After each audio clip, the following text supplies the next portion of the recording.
Okay, we'll call the meeting to order at 6:06.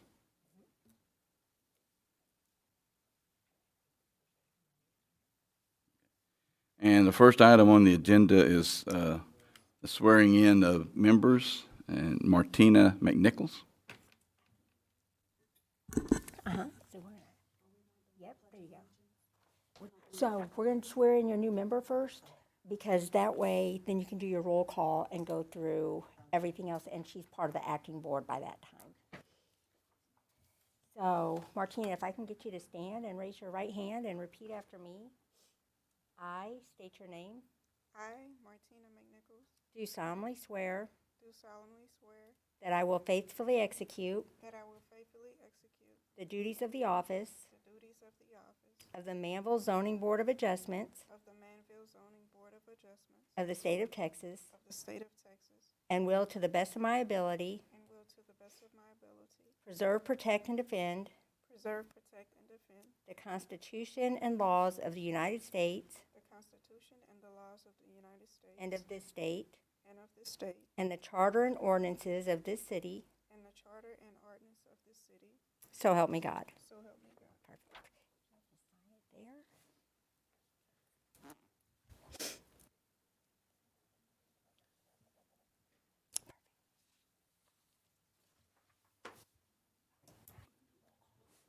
there. Okay, I'll do roll call.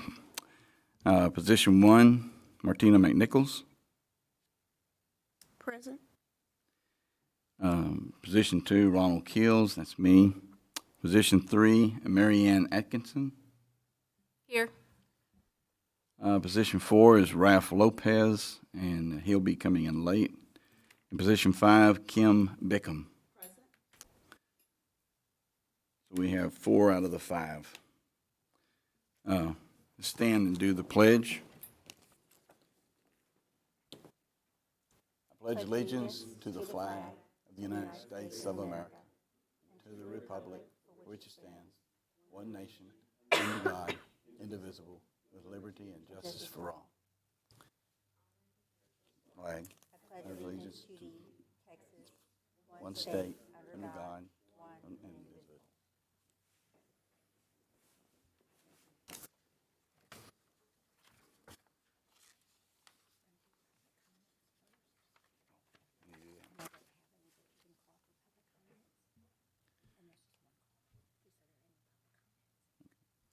Are there any public comments?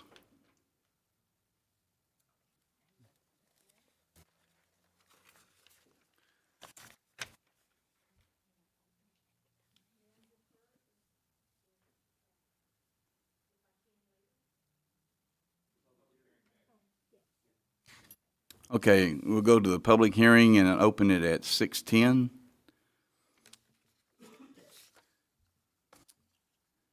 To hear input from the public regarding a zoning variance to Chapter 77, zoning, Section 77-27B, 1, minimum lot size in open single-family residential, OSFR, zoning district for an appropriate 43,650 square feet, or 1 acre of land located at 7020 Lewis Lane, being a 1 acre tract of land known as Tract 3, out of Outlet 103 of the DRAA Luther subdivision, and being the same tract as recorded in County Clerk's file number 201-505-2756 in the official records of Brazoria County, Texas, situated in the HT and BRR Company Survey A-283, Brazoria County, Texas, providing for variance to minimum lot size in the open single-family residential OSFR zoning district from the city's zoning ordinance.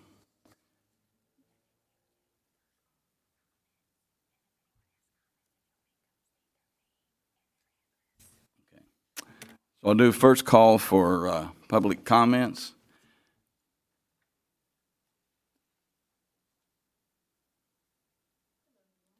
Hi. Can you state your name and address? Certainly. My name is Hope Brown. I'm the parent of the owners of the property. And on behalf of them, because they're not able, they're in traffic, unfortunately. But I just wanted to say that we would greatly appreciate it, any help that you can give them, because they have provided all of the tax payments, and they've done everything that they can do to keep that property whole and well and in good condition for this county. And even though they're not yet built there, and they really want to become a part of the Manvel community. And, well, they can't if you don't give them this. So I hope you will. I appreciate it. That's all. All right. Thank you. I'll give a second call for public comments. And a third call. And I'll close it at 6:13. And now we'll go to the regular agenda. Consideration and possible action to approve a zoning variance to Chapter 77, zoning section 77-27, B1, minimum lot size in open single-family residential zoning district for an approximate 43,650 square feet or 1 acre of land located at 7020 Lewis Lane in Manvel, Texas. Good evening, everybody. This, as you just read out, is request for a variance to the minimum lot size requirements. But before we get into the details on the request, I would like to quickly read out the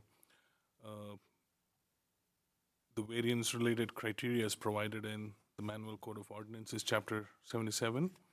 The Zoning Board of Adjustment shall not grant a variance unless it shall, in each case, make specific written findings based directly upon the particular evidence presented to it, which support written conclusions that, number one, the granting of a variance is necessary to secure appropriate development of a parcel of land which differs from other parcels in the zone by being of such restricted area, shape, or slope that it cannot be appropriately developed without modification.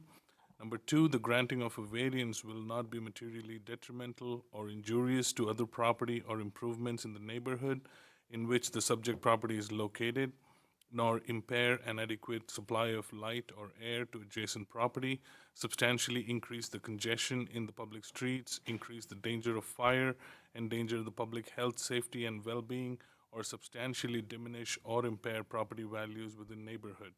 And third, the variance desired will not be contrary to the general purpose and intent of these regulations. There are additional criterias from the Texas Local Government Code via the House Bill 1475, which is effective since September 1, 2021. These additional criteria include the financial cost of compliance is greater than 50% of the appraised value of the structure, as shown on the most recent appraisal roll. Compliance would result in a loss to the lot on which the structure is located of at least 25% of the area on which the development may physically occur. Compliance would result in the structure not being in compliance with a requirement of a municipal ordinance, building code, or other requirement. Compliance would result in unreasonable encroachment on an adjacent property or easement. The municipality considers the structure to be a non-conforming structure. So these were the criteria listed on page number 2 of the report that was provided. Just a little background on the property. The property is located at 7020 Lewis Lane, which is at the southwest corner of Lewis Lane and Petrie Lane. The property owner met with staff. They've discussed their intent and proposal to develop this property for a residential home. single-family residential home.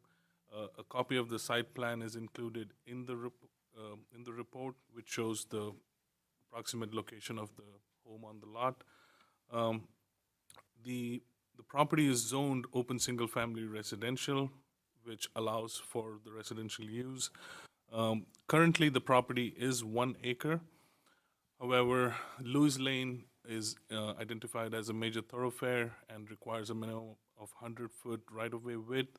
Hence, additional right-of-way dedication would be required as part of the development, which would bring the lot size to make it lower than 1 acre, which thereby wouldn't meet the minimum 1 acre requirement. And that's why the applicant is requesting for this variance.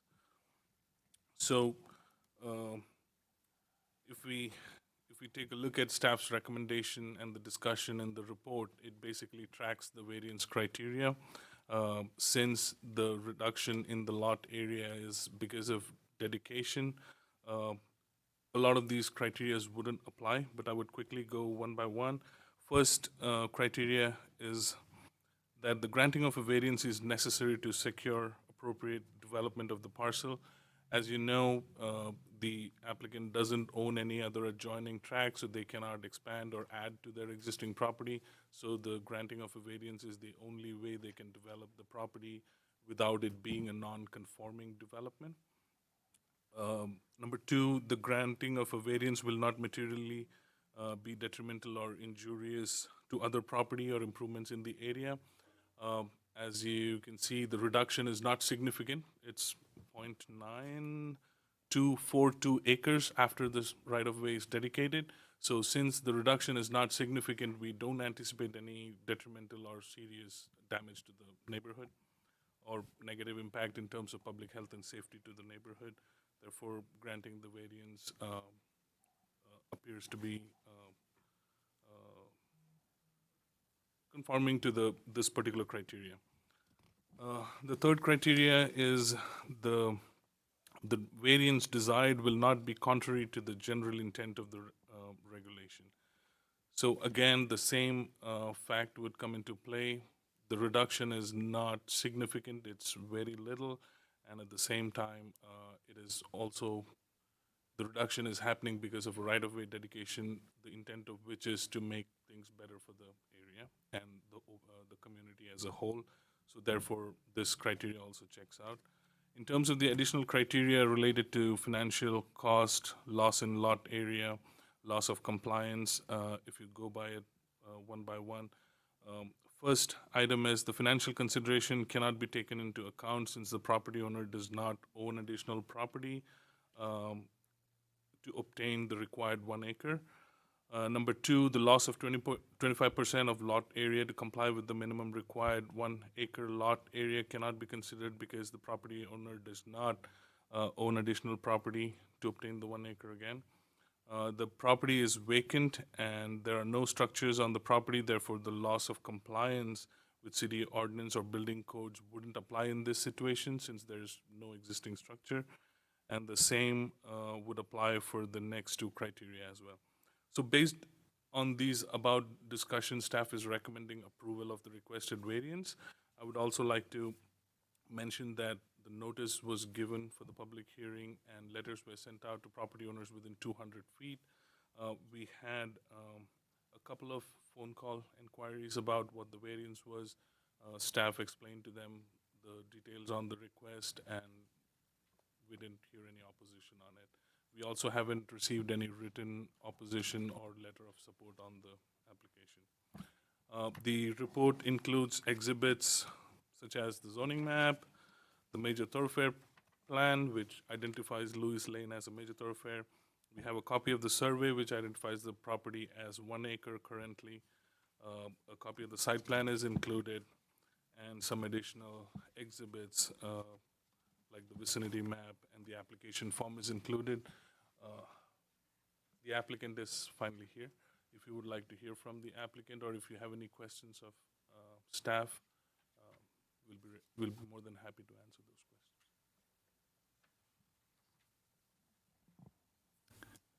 questions. Okay, so are there any questions or discussion or Where do we go from here?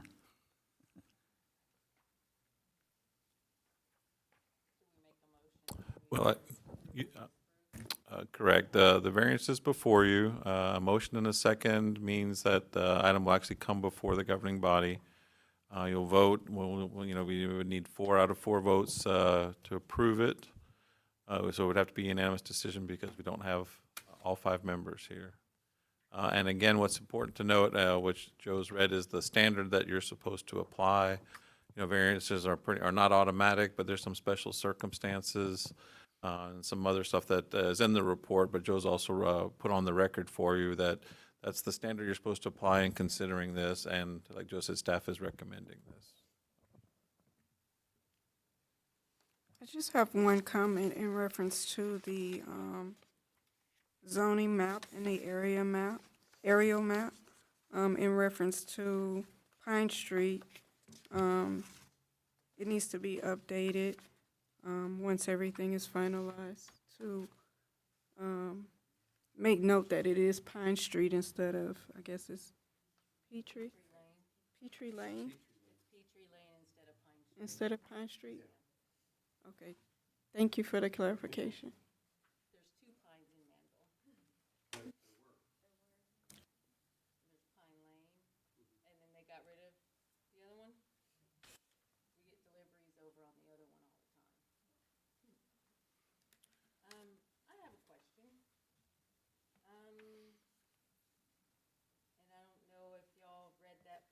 They're going to tap into the city services and all that. So it's not really a question, I guess it's just a statement. So since they're doing that, there shouldn't be a problem with the wells and the septic and having that extra land or anything like that, since they're tapping into the city services. So they won't need the extra stuff for that at all. So I think that, I think we should allow the family to build a house and make a home here in Manvel, be part of our community. Is that your motion? I make a motion to approve the variance. I second that motion.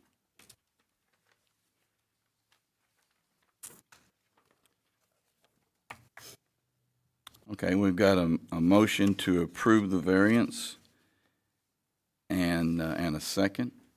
All those in favor? Aye.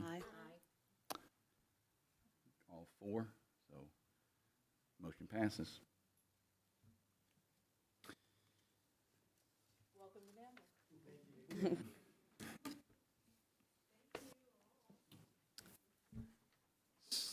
So with that, I will close the meeting at 6:25.